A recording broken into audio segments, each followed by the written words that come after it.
In this video, we are going to build our own promises library. One way to understand promises functionality of Node.js is to attempt to build a function which behaves like one. As a programming exercise, it is fun and a very good challenge to implement our own promises like functionality.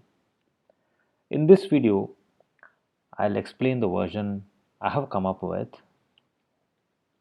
and it makes use of the version I have come up with makes use of recursion and also uses some concept of functional programming. So let's get started. The first step is to determine how the clients will use our promise function. Essentially, we have to determine the interface that our promise function will expose. Now we want our client to be able to perform something like this. So let's consider a simple example here. Compute function takes an input and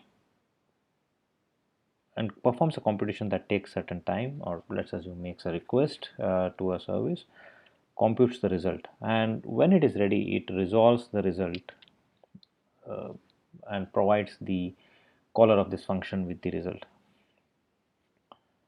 Now this being an asynchronous function, it provides a result after a certain time. So here I have simulated this using set timeout.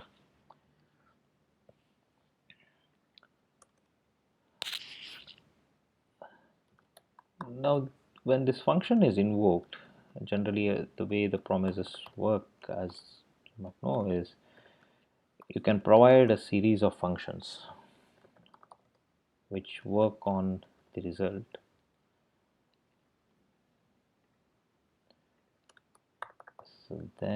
So something like this, keeps working on the results.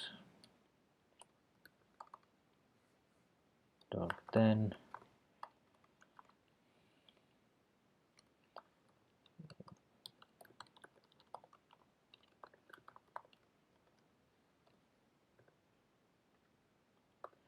result r. So the result of the computation is passed to this function, whose result is passed to the next one, whose result is passed to the next one. Now if there are any errors, it's caught by the error function or the catch,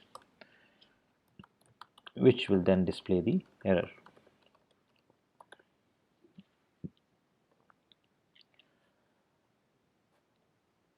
Now for our implementation, what we are going to do is we are going to change the way this chain of functions is defined.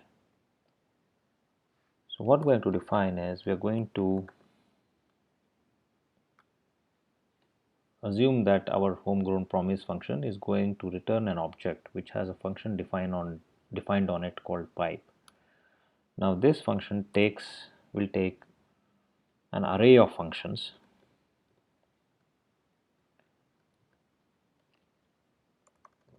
function 1, function 2, show function, something like this, and will also take an error handler function. So once it gets the result, it has to apply the series of functions to the results, and if there is any error, it should call the error handler. Now let's define certain functions. What I'm going to do is I'm going to define a higher order function. A higher order function is a function which returns another function as its output or return value. So add x is going to return a function which adds x to the result.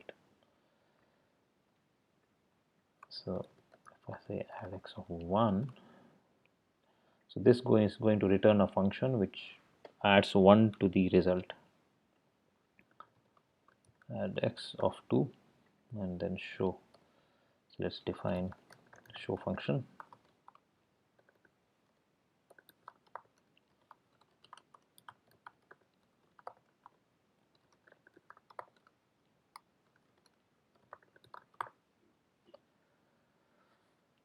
and also define the error handler.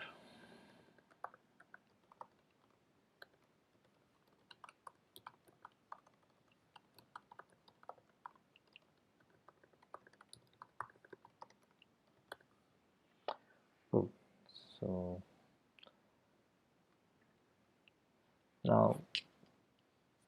now we have defined how the interface of our promise is going to look like. Essentially, it's a function that takes another function as input, and that function has two parameters, resolve and reject. Now the client is going to call resolve function if whenever it's ready with the result, or it's going to call reject if there is any exception. Now the promise function also has to return an object which has a function called pipe defined on it, which takes a series of functions to apply to the result, and an error handler. So let's go ahead and start to define this.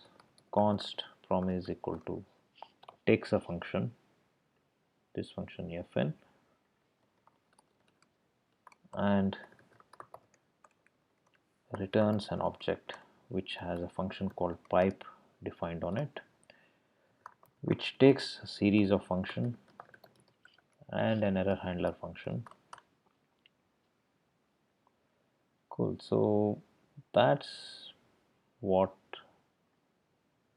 our promise function is going to look like. So let's see if this compiles.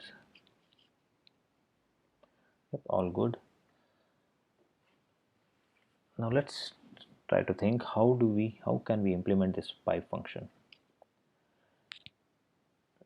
Now what we want to do is the client would have supplied us with this function fn which we can invoke. Now when we invoke this function, we need to supply it with two other functions, which is resolve and reject. It's either going to call resolve or going to call reject. So it's either going to call this function or going to call this function. For the sake of simplicity, let's ignore the reject right now and only concentrate on resolve. We'll come back to the error handling part later.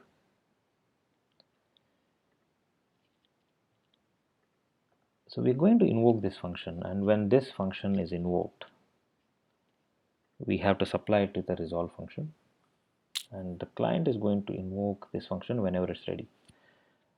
Now when this is ready, what it's going to supply us? It's going to supply us with the result.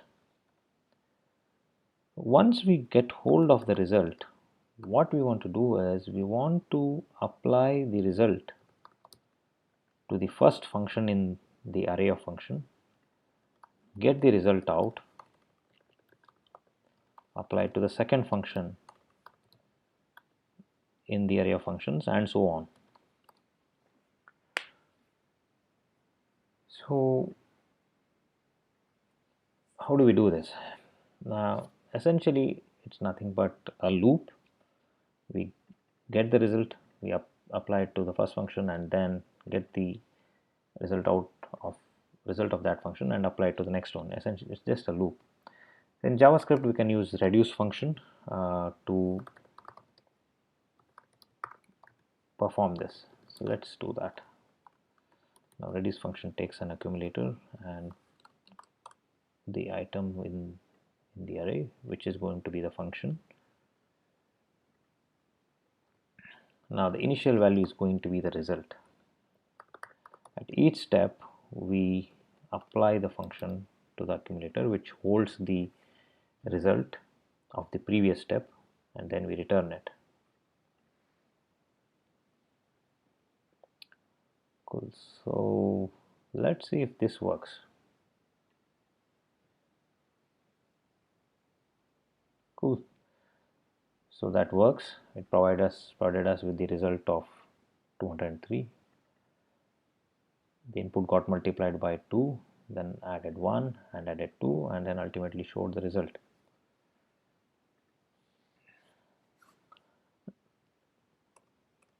Now, one of the important things here which we have not yet considered is that any promise library worth its salt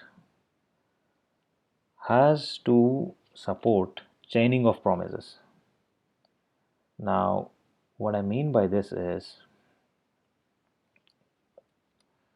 if, like, for example, Node.js promises support something like this. Now I can do promise.resolve, right? Dot then I have a function r. Oops, function which has, gets the input r and then returns another promise. Returns another promise. So r into 2, and this result is given to another function which returns another promise.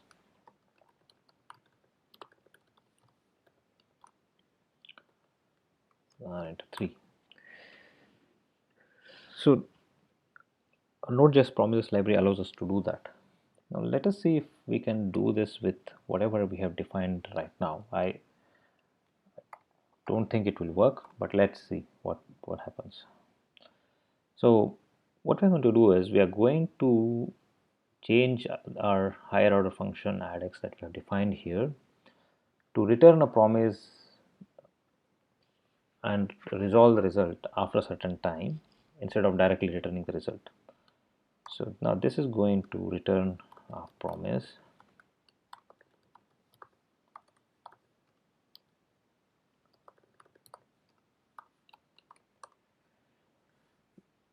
and after a certain time it's going to return the result. Good. So let's see what happens if we run this. As you can see, it doesn't really work. Although the point to note is that it's returning the promise itself as a result. So we have to change the functionality to uh, make it work with the chaining of promises.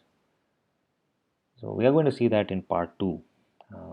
And this concludes the part 1. In part 2 we are going to change this to see how we are going to see how we are going to change this to support chaining of promises, and we are going to go much more in detail. Thank you for watching.